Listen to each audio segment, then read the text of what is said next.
everybody. Welcome back to the Incubator and Neonatology Review podcast. We are back with Rooney talking about cardiac physiology. And I think today it is the dreaded QPQS talk. Rooney, I'm not even going to try to pretend like I can even venture in there. Take it away. Well, so we're talking about QPQS as a concept of popping up on boards, right? And potentially times you need to know it in the NICU. Yeah. Okay. So that's why I'm just going to go through it a little bit, not in like minutia detail to make people run away, but I just kind of build it up, right? Yeah. And let's just start with the whole concept of everything around what is the reason for the heart, basically.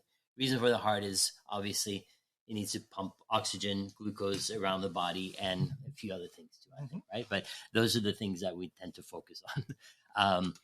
And then when it comes, and that's really our cardiac output, right? What is it that when it comes to our cardiac output that we are worried about mostly from an intensive care standpoint is really oxygen consumption, right? So even as we're sitting here, our body's using oxygen, okay? And you can go to these charts and actually find the baseline oxygen consumption based on body weight and male, female, and age and that kind of stuff. The baseline oxygen consumption in a neonate is between 10 and 14 milliliters oxygen per kilogram. Okay. It's kind of, you don't even know that, but it's kind of an interesting thought, right? We know that oxygen consumption increases with illness, with fever, and with exercise. And that's why exercise physiology is so interesting, because you have someone on a treadmill, you kind of look at how their oxygen consumption increases. Yeah. Okay. And we've been able to take some of that into the ICU and say, hey, how does the oxygen consumption vary in a patient? How can we sometimes reduce oxygen consumption? How can we optimize oxygen consumption? So that's should be part of our discussion whenever we talk about cardiac output. Right. And then as part of that is really, if you're worried about your oxygen consumption, is you need to talk about oxygen capacity. Okay, how we're getting oxygen to the tissue that's consuming oxygen, right? So oxygen capacity is really the amount of oxygen that can be found in hemoglobin in the blood. Okay, so which is hemoglobin times 1.36. The reason I'm going through this is because you will see those in the equation starts to appear in my head right now. The equation will start forming. Okay, and then oxygen content is basically what you can bind to the hemoglobin plus freely dissociated oxygen. Whatever can roam around without needing to be carried by oxygen. Exactly. And there have been studies looking at how can you have agitated saline and kind of create more dissolved oxygen in the blood and that kind of stuff in very sick patients. So it is an area of study, the oxygen kind of content beyond your hemoglobin bound oxygen, which is actually quite interesting. Oxygen delivery really describes how well the body delivers oxygen to the tissue that needs oxygen, and for its own consumption, right? Yeah. So, which is obviously partially related to the oxygen that you have in your hemoglobin, your dissolved one, and your cardiac output, right? So this is all about oxygen delivery. Okay, so that means that if you're not delivering enough oxygen to meet your demand, then you're in trouble. Yeah. Okay. It feels like almost like people on, like in a little river, because you have people on boats, you have people swimming, and that's like sort of things, people being carried by something, people freely dissolved, and then the DO2 really is how can they actually reach their destination. If there's a blockage, then they're just not going to be able to get there. Yeah, exactly. Or if the river just barely flows at all. Exactly. Yeah, they're never going to get there. So one thing that is frequently discussed, I would say probably more frequently discussed in the cardiac ICU as compared to the NICU, is arterial venous oxygen saturation difference. Yeah. Okay. So what you often then do is you get a mixed venous saturation and you get a arterial saturation, and you look at the two. You compare the number. So in general, a rule of thumb, if you have a greater than 45% oxygen extraction, it is a hint that your oxygen delivery does not meet your oxygen consumption.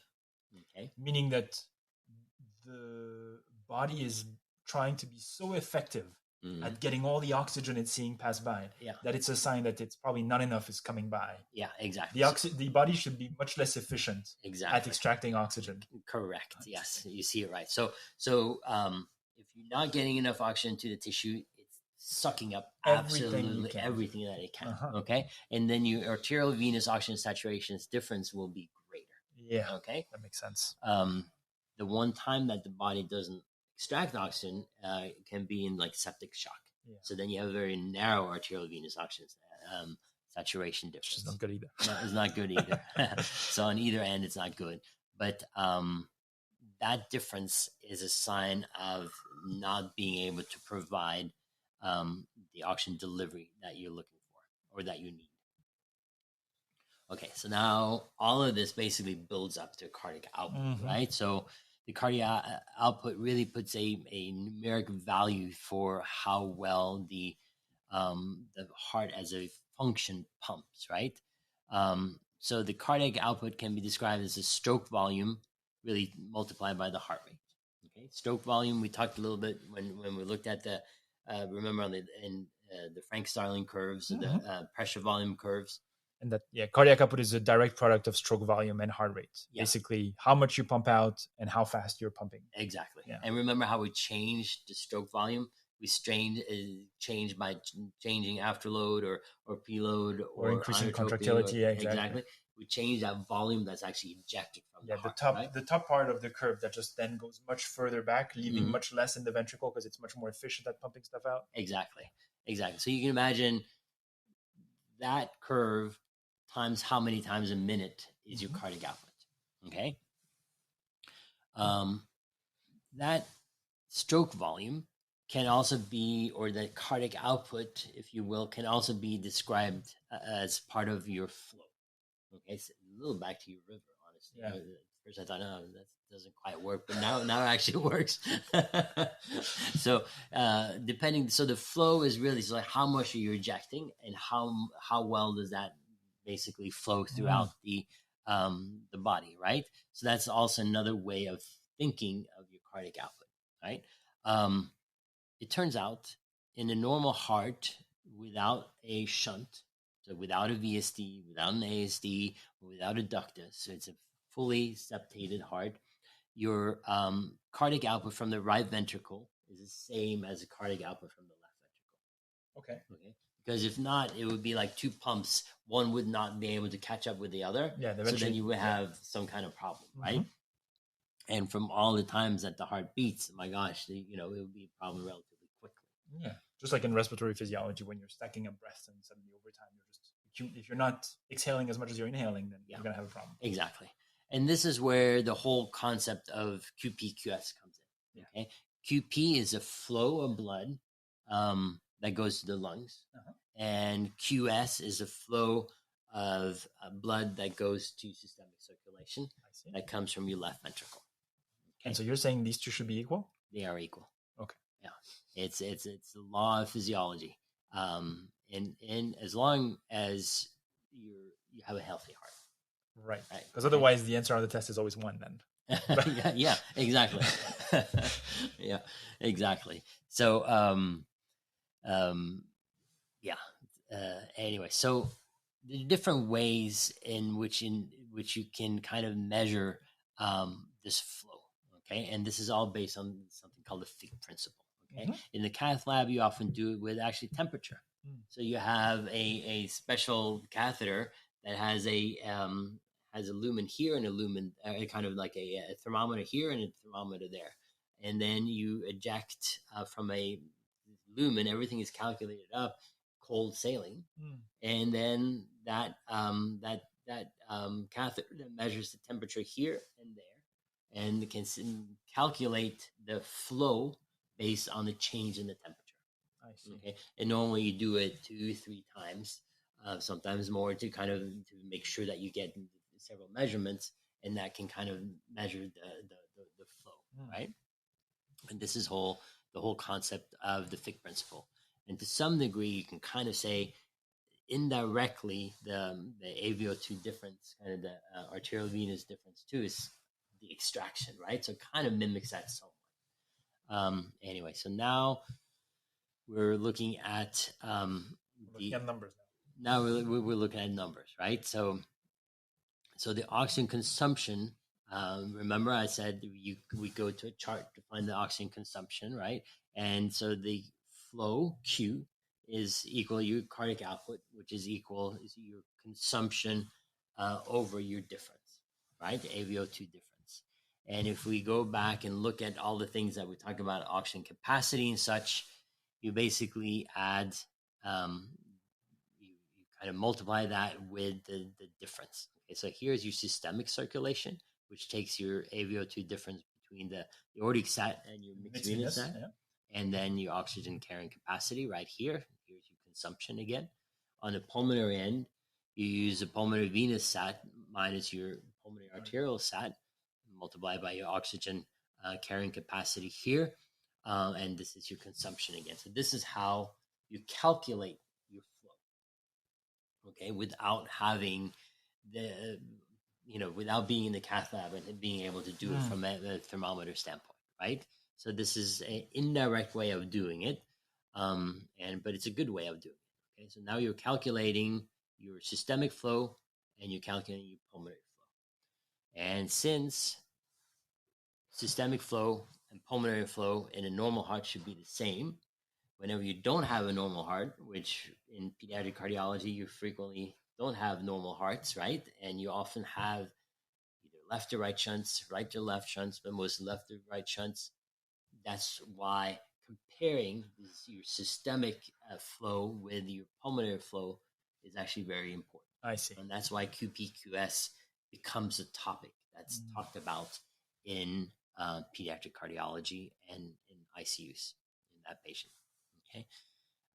So I've said this before. In a normal heart, QP equals QS, which is equal Q. So